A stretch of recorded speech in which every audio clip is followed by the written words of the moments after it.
Assalamualaikum warahmatullahi wabarakatuh.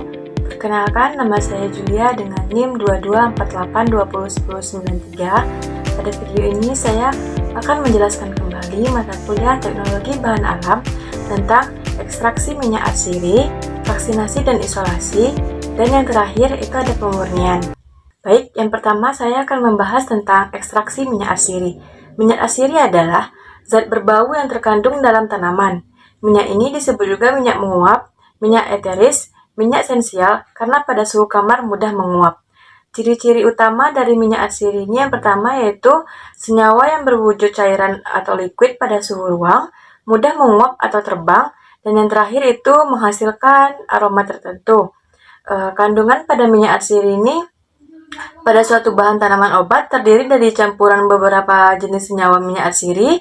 Beberapa di antaranya itu tidak stabil pada perlakuan suhu tinggi. Selanjutnya, ada metode-metode pada minyak atsiri. Yang pertama itu ada metode destilasi. Tahapannya itu ada persiapan, pemanasan, dan pemisahan. Kelemahan dari metode ini senyawanya mudah rusak karena menguapkan panas. Dan kelebihannya yaitu teknologinya sangat sederhana dan pemisahannya menggunakan waktu yang cepat. Yang kedua itu ada metode press, tahapannya itu ada persiapan, pengepresan, dan pemisahan. Kelemahannya ini, waktu yang digunakan lebih lama, dan pemisahannya itu lebih sulit.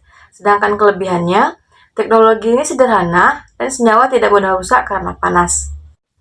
Metode yang ketiga yaitu ada pelarut organik. Tahapan dari pelarut organik ini ada persiapan, ekstraksi, dan pemisahan.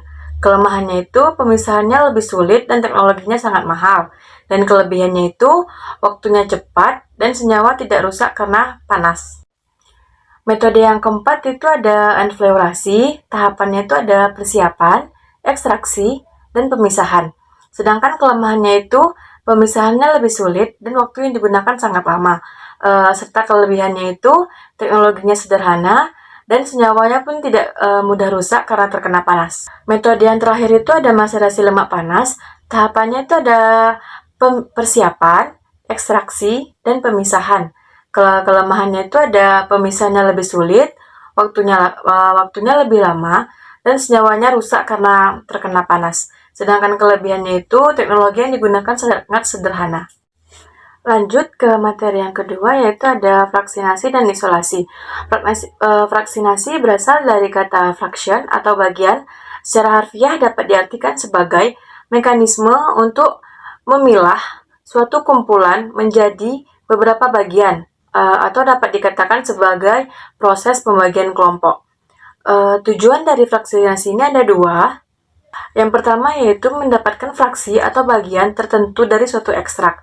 Yang kedua itu melakukan isolasi atau pemisahan atau senyawa metabolit sekunder yang tunggal. Selanjutnya ada beberapa macam kromatografi. Itu ada kromatografi kertas atau KK atau bisa juga disebut dengan KLT. Yang kedua ada kromatografi kolom. Yang ketiga itu ada VLC. Yang keempat ada CEC. Dan yang terakhir ada SPE. Selanjutnya di dalam vaksinasi ini ada ekstraksi cair-cair.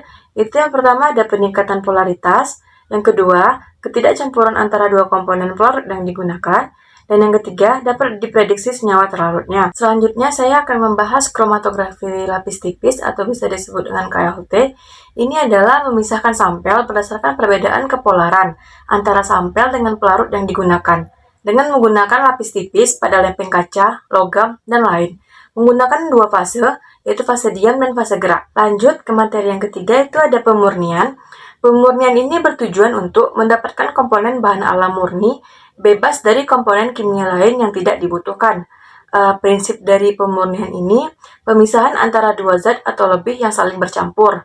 Tujuan yang lainnya itu untuk mendapatkan suatu zat murni dari suatu campuran. Tingkat kemurniannya itu di antara 95-100%.